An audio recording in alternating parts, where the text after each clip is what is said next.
তত্ত্বাবধায়ক সরকার বাতিলের রায় আপিল বিভাগে শুনানি ছাড়াই বেগম খালেদা জিয়াকে ক্যান্টনমেন্টের বাড়ি থেকে উচ্ছেদ করা সহ একাধিক রায় ঘোষণা করে আইন অঙ্গনে বিতর্কের জন্ম দিয়েছিলেন সাবেক প্রধান বিচারপতি এবিএম খায়রুল হক।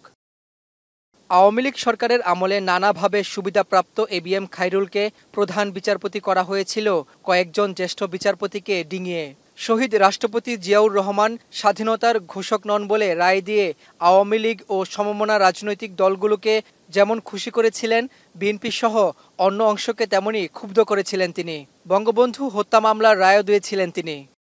প্রধান বিচারপতির পদ থেকে অবসর গ্রহণ করার কয়েকদিন আগে তিনি ত্রয়োদশ সংশোধনী মামলায় তত্ত্বাবধায়ক সরকার ব্যবস্থা বাতিল করেন।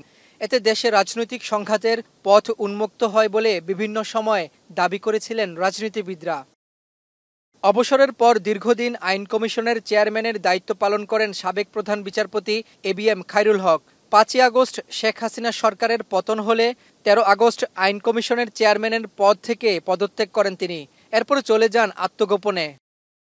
বৃহস্পতিবার সকালে পুলিশের গোয়েন্দা বিভাগ ধানমন্ডির বাসা থেকে তাকে গ্রেপ্তার করে নিয়ে যায় ডিবি কার্যালয়ে। তার বিরুদ্ধে ইতিমধ্যেই কয়েকটি মামলা হয়েছে।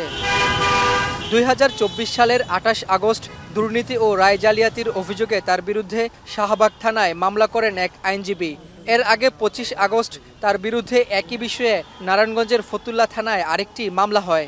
এছাড়া জুলাই আগস্টে মোহাম্মদপুর যাত্রাবাড়ি থানার একাধিক মামলার আসামি সাবেক এই প্রধান বিচারপতি। রাব্বি হোসেন, এখন, Dhaka. Colour expert, George sap এবং মাইল্ড অন হ্যান্ডস টেকনোলজি সমৃদ্ধ অরিক্স ক্রিস্টাল ওয়াশ আপনার লন্ড্রি এক্সপার্ট।